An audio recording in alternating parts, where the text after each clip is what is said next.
Chapter 5. An uncomfortable bed. Before you read, have you feel when you sleep in a hotel or at someone else's house? Can you sleep peacefully? Discuss it with the rest of the class. One autumn, I went to stay for hunting season with some friends in a chateau in Picardy. My friends were fond of partial jokes, as all my friends are. I do not care to know any other sort of people. When I arrived, they gave me a princely reception, which at once aroused distrust in my breast. We had some capital shooting.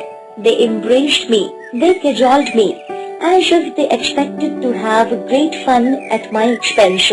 I said to myself, "Look out, old ferret. They have something in preparation for you."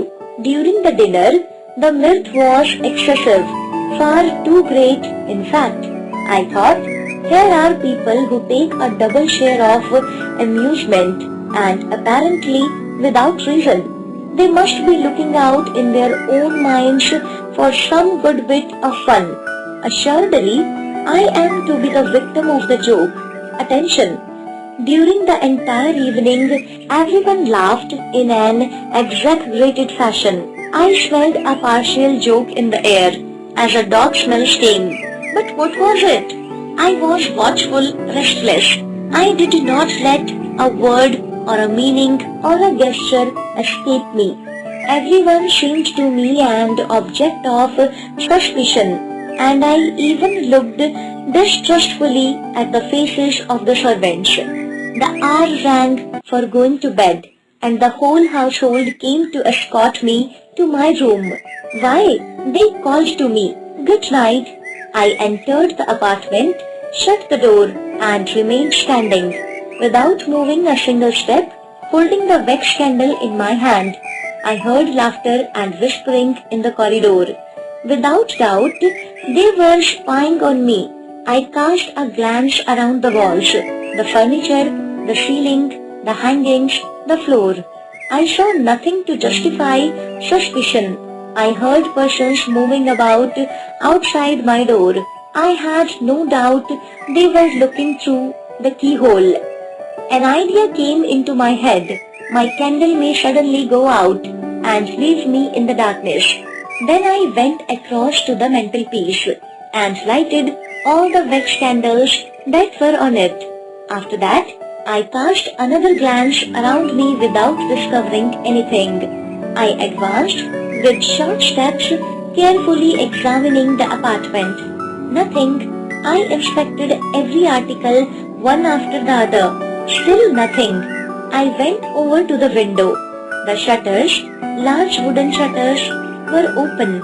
I shut them with great care, and then drew the curtains, enormous velvet curtains, and I placed a chair in front of them, so as to have nothing to fear from without. Then I cautiously sat down. The armchair was solid. I did not venture to get into the bed. However, time was flying, and I ended by coming to the conclusion that I was ridiculous. If they were spying on me, as I supposed, they must. While waiting for the success of the joke, they had been preparing for me, have been laughing enormously at my terror. So I made up my mind to go to bed, but the bed was particularly suspicious looking. I pulled at the curtains. They seemed to be secure. All the same, there was danger. I was going perhaps to receive a cold shower bath from overhead, or perhaps the moment I scratched myself out to find myself sinking under the floor with my mattress. I searched in my memory for all the partial jokes of which I ever had experience, and I did not want to be caught. No, certainly not. Then I suddenly thought of a precaution which I consider one of extreme efficacy. I caught hold of the side of the mattress gingerly and very slowly drew it towards me. It came away, followed by the sheet and the rest of the bedclothes. I dragged all these objects into the very middle of the room. Facing the entrance door, I made my bed over again as best I could at some distance from the suspected bedstead and the corner which had filled me with such anxiety. Then I extinguished all the candles and, groping my way, I slipped under the bedclothes. For at least another hour I remained awake, staring at the slightest sound. Everything seemed quiet in the chateau. I fell asleep. I must have been in a deep sleep for a long time, but all of a sudden I was awakened with a start by the fall of a heavy body tumbling right on top of my own body, and at the same time I received on my face, on my neck, and on my chest a burning liquid which made me utter a howl of pain, and a dreadful noise as if a sideboard laden with plates and dishes had fallen down, penetrated my ears. I felt myself suffocating under the weight that was crushing me and preventing me from moving.